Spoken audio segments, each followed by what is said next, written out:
રામકૃષ્ણ પરમહંસ પર પૂરી શ્રદ્ધા છે. અત્યારે કઠિન સંજોગોમાંથી પસાર થઉં છું તો શું કરવું? જ્યારે રામકૃષ્ણદેવમાં શ્રદ્ધા છે તો ચિંતા કરવાની જરૂર નથી. યાદ રાખવાનું, મા શારદા દેવી કહ્યું છે, દરેક મનુષ્યના જીવનમાં કઠિન સંજોગો આવે જ છે. આજે અથવા કાલે દરેક મનુષ્ય ક્યારેક ને ક્યારેક કઠિન સંજોગોમાંથી પાર થવું પડશે. પણ મા શારદા દેવી શું કહે છે કે આ મુસીબતો છે એ ટકતી નથી.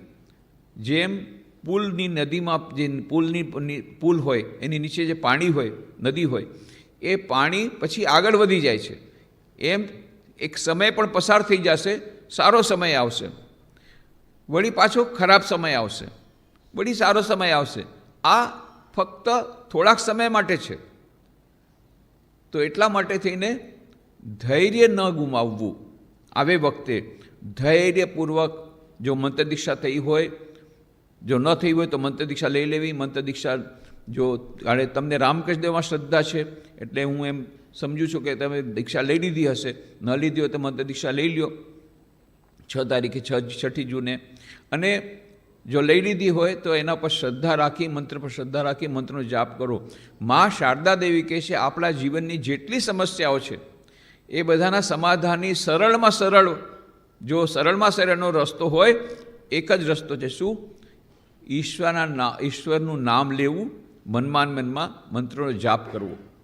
એ મંત્રનો જાપ કરવાથી અવશ્ય મનમાં શાંતિ મળશે, એમ મા શારદા દેવી કહે છે.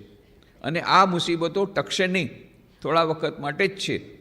એ જે સમય છે કપરો કાળ, ગમે તેમ કરીને એને આપણે સહન કરી લેવો પડશે, ધૈર્યપૂર્વક સહન કરવો પડશે. માટે ચિંતા નહીં કરો, આ બધું આપણ નહીં રહે. This too shall pass. આપણ નહીં રહે, આ સમય પણ નહીં રહે. અબ્રાહમ લિંકનના પોતાના ટેબલ પર એક ટેબલ રાખતા હતા, ટેબલ પર એક પ્લેટ રાખતા હતા, એમાં લખેલું હતું ધીસ ટુ શેલ પાસ. તો કોઈએ પૂછ્યું આ શા માટે રહે? કે ભાઈ કે જ્યારે મને સફળતા મળે તો મને અભિમાન આવી જાય છે, પછી અહંકાર આવે, ત્યારે આ વાંચી લઉં, આ રહેવાનું નથી. આ સમય ધીસ ટુ શેલ પાસ, આ સમય પણ જશે, એટલે મને અહંકાર પછી એટલો ન આવે. અને જ્યારે ખરાબ સમય આવે ત્યારે હું આ બોર્ડ જાઉં, ધીસ ટુ શેલ પાસ, આ પણ ટકવાનું નથી.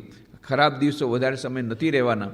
એનાથી મને મનમાં એ ધૈર્ય બંધાઈ જાય. તો આવી રીતે હંમેશા યાદ રાખવાનું, ધીસ ટુ શેલ પાસ.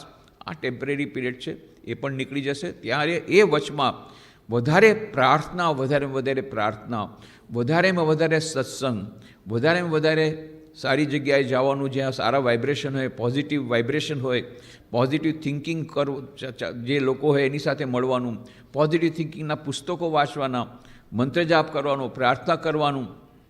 ધ્યાન કદાચ આ સંજોગોમાં નહીં થઈ શકે, આટલું બધું મન જ્યારે દુઃખી હોય તો કાંઈ વાંધો નહીં. દુઃખી મન હોય ત્યારે ક્યારેક ધ્યાન નહીં કરવાનું, પ્રાર્થના કરવાની, મંત્ર જાપ કરી શકો છો, અને પુસ્તકો વાંચી શકો છો, ભજન સાંભળી શકો છો.